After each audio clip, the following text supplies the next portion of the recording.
I mean, the hole is probably, when I pinpointed it, was reading about 9.5. So it's deeper than, so it's about 9, it was about 9-10 inches. And I just took it out. It's in here somewhere.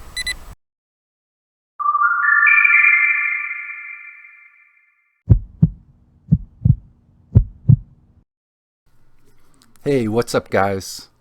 Well, thankfully February's finally coming to an end here, and snow's melted. It's practically almost all gone, so I anticipate on getting out there doing some detecting again on a regular basis. But in the meantime, I'm still trying to catch up on video footage, some content for the channel, and I ended up getting in quite a few conversations due to the extra time off because of the snow during the month of February. And having these conversations with people, you get into it, people who are also in the hobby and do metal detecting, and I find it kind of surprising that one consistent thing that they ask me is how we find our sites and how we consistently find good sites and consistently make good finds.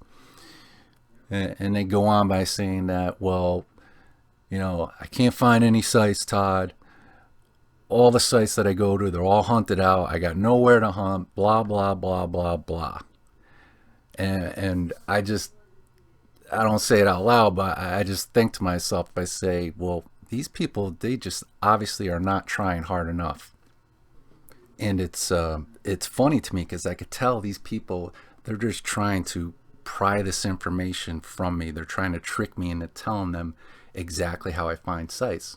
But call me selfish, but there's just no way. You'd have to be crazy to think that I'm going to tell someone that I don't know exactly how to find sites. All I can say is that, and I can't stress this enough, for the type of hunting that Dave and I do, you gotta be willing to put in the time and do the research. And secondly, you gotta be willing to go out any time of year, in any type of weather, and into any type of terrain. Specifically, when I say any type of terrain, I'm referring to places that are physically just very hard to get into. And in the back of our heads, Dave and I, we know that if a place is difficult to get into, there's a really good chance that your normal detectorists, they're not going to make an attempt to go into that area, mainly because either they're too lazy to attempt it, and they're thinking to themselves, well, that place is just too difficult to get to, so there's probably nothing in there. But I can tell you that if there's any place on this earth that man can set foot on, then trust me, there's going to be evidence that someone was there, and there's a real good chance that there's going to be stuff in the ground left behind by those people. So all I'm saying, guys, is that if you trust your research and you come across an area that seems physically challenging, might be difficult to get into, if you can physically do it, put the effort in. Because as you'll see in this video coming up, there are places that Dave and I have come across that we have found treasure, and these were places that you would least expect it.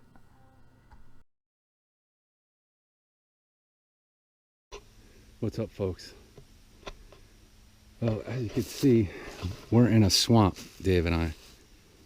But you see the wall there? You see that wall right there? We're right at the edge of a swamp. Right over there is a swamp. And you can see another part of the wall going over there. So you just never know where you're going to find these cellar holes. And sure enough, right in this swampy area, we got ourselves a nice old cellar hole. And it just goes to show you that you could find these sites pretty much anywhere.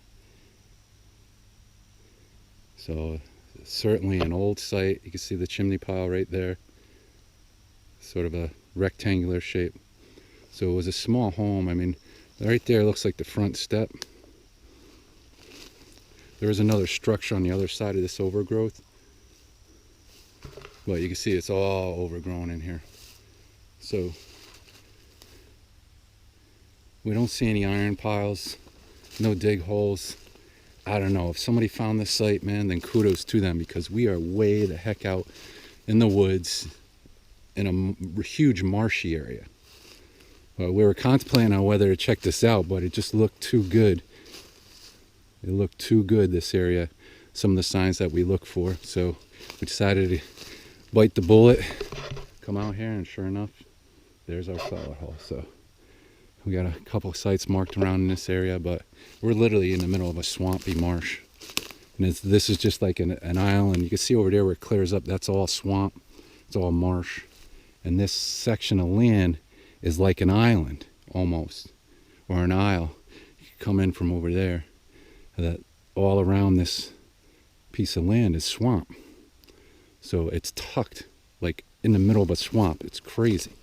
So we're hoping for the best. We'll let you know if we get anything. You see there, it's thin. It's a thin frame. Very oval shape. The rectangle center. And you got the 2 pins there. Definitely a shoe buckle.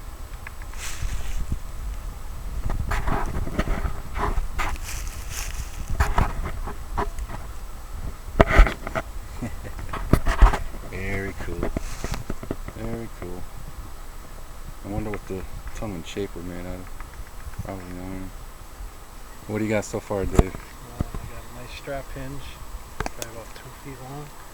That's beautiful, man. What's that, spade end? Spaded end, yeah.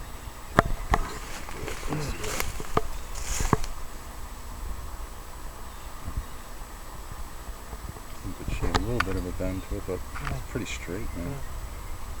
And you got a classic head, I think. Yeah, it's a classic head. Can't really see it too good.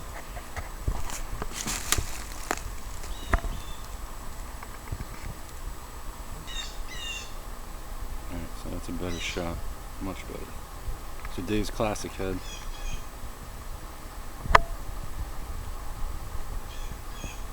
Nice, very nice. And I got a signal right over here, right behind the cellar hole. And it was right on top of the ground. I got a few buttons that were right on top of the ground as well. It was literally, it was in this hole right here. Maybe 1/4 of an inch.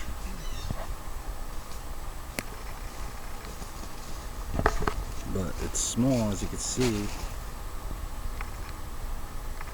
It's actually a Drake Bust half cent. Get in the sunlight.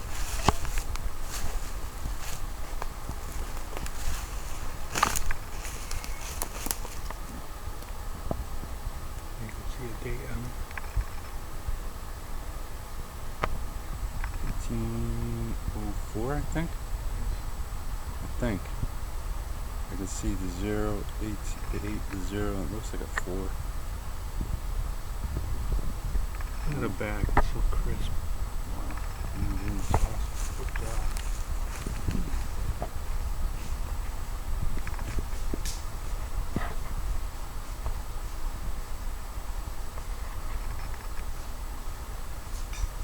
So it's paying off, man.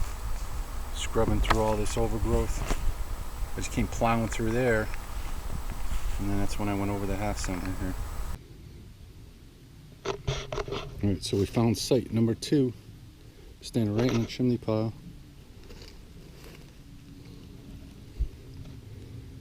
And we just came from down there.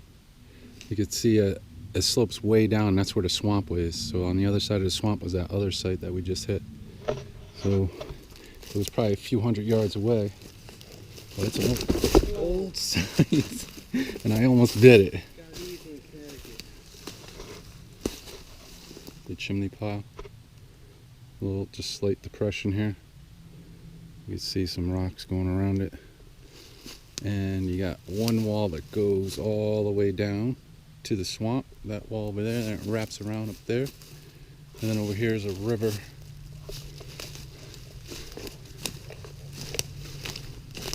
Dried up river. Huh? 7 inches. See, this river runs right down to the swamp. So it's 2 sites in the swamp that we found now.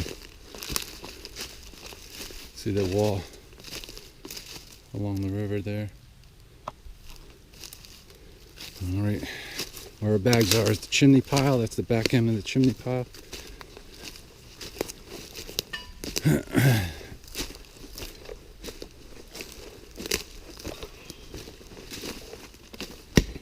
Better look at the cellar hole.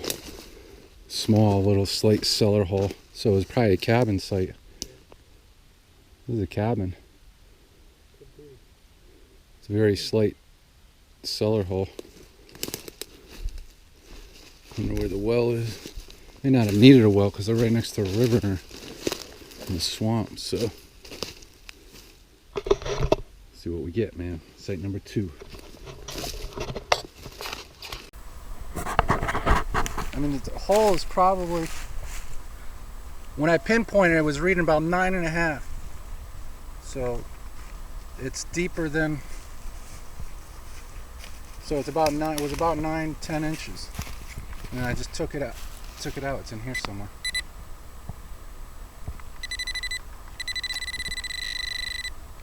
Better be a coin.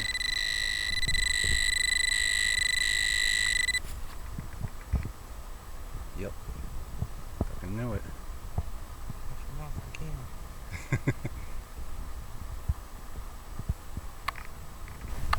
Might be braided hair, man. It is a braided hair.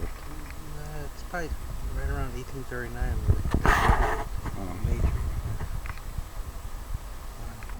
Alright, so my second copper of the day.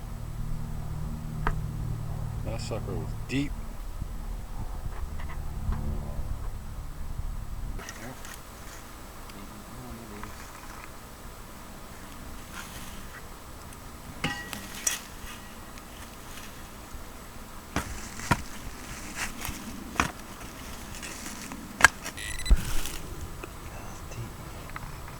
My fingers on it, whatever it is.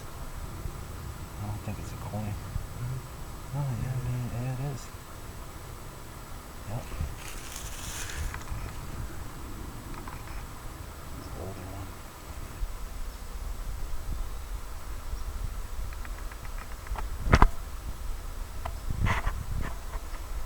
It's a matron head.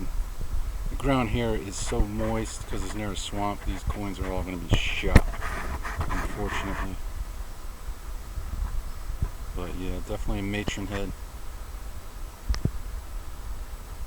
You can see like the rust color underneath there. That's like corrosion, man.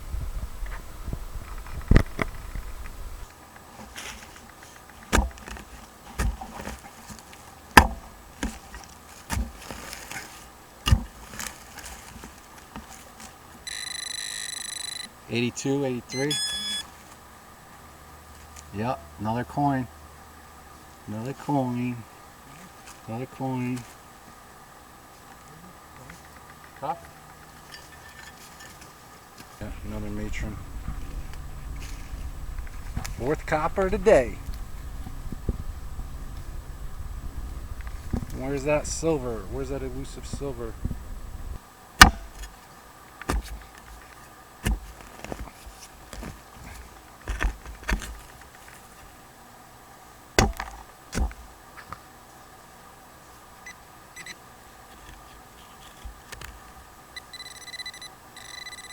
It is. Yep, copper. Right there.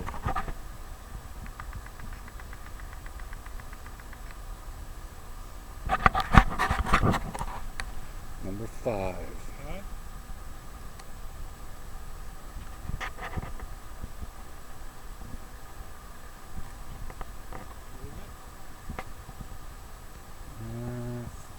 Definitely a large cent.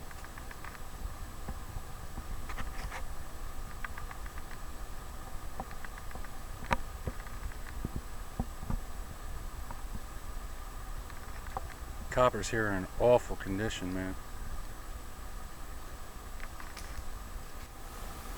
Get another coin signal, folks. Freaking kicking my ass today. What's this gonna be, 7? Or 6? If it's a coin, yeah. I got one copper. This might be 7 for me.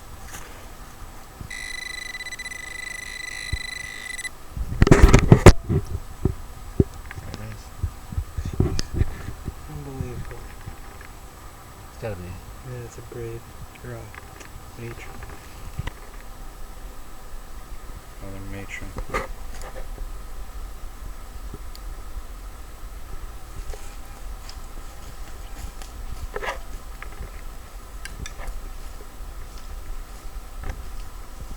Seventh copper of the day.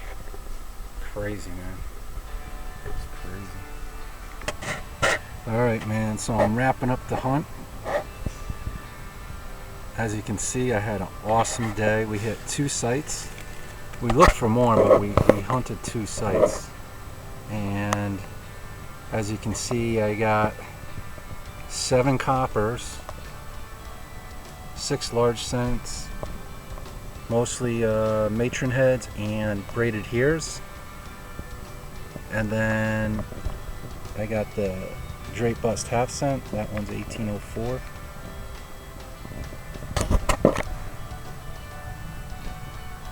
See there.